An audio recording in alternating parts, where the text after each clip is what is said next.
Hi, my name is Joey Accardo. I'm the Technical Manager for Epiroc Surface and Exploration Drills in the USA. In this segment we're going to talk about diesel exhaust fluid cleanliness and best practices, as well as safety.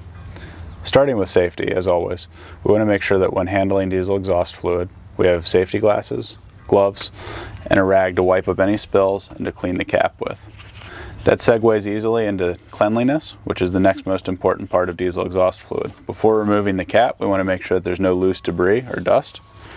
Remove the cap, use the included tether to either hang it or place it to the side, keeping it clean. Make sure again that no debris gets into the tank, and at this point we could add the diesel exhaust fluid.